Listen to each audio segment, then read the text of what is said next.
चोरी होईगला राम जन्मभूमि अयोध्यार शोभा बढ़ाउथिबा आलोक 50 लाख टंकारु अधिक व्यय दे अयोध्या लगा जाइथिबा आलोकमाला चोरी होई जाइछि। अयोध्या निर्माण होइथिबा राम मंदिर और एहार आखपाख अंचल हाई सिक्यूरिटी जोन मध्यते रहिछि। तथापि सेठारे आलोकमाला चोरी हेबा समस्तंकु चकित करिछि। पुलिस कहिछि जे भक्तिपथ और रामपथरु 3800 बाम्बो लाइट और 36 प्रोजेक्टर लाइट चोरी होई जाइछि। एहार दाम 50 लाख टंकारु अधिक हेबो। एगुड़िक दुर्बृत्त माने चोरी करि नै जाइछन्ति। लाइट लगाइबा दायित्व यश एंटरप्राइजेस और कृष्णा ऑटोमोबाइल्स को दिया जाइथिला।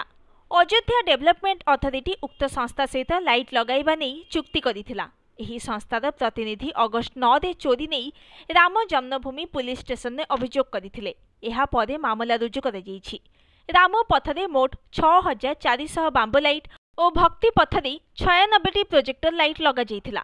मार्च 19 जाए एही सबु लाइट सेठारे रहिथिला, किंतु मे 9 रे जेतेबेले जांच करागला सेठारु किछि लाइट चोरी होई जाइथिबा जणा पड़िथिला। वर्तमान सुधा दुर्बृत्त माने 3800 बाम्बो लाइट और 36 प्रोजेक्टर लाइट चोरी करि नैथिबा कंपनीर प्रतिनिधि शेखर शर्मा कहिसंती। चोरी संपर्क में कंपनी मे मासर अवगत थिबा बेले अगस्ट 9 रे ही विधिवत भाव में अभियोग करबा मध्य प्रश्नवाची सृष्टि करिछि। तथापि पुलिस मामला रुजु करी घटनार तदंत आरंभ करिछि। Bureau report, news today.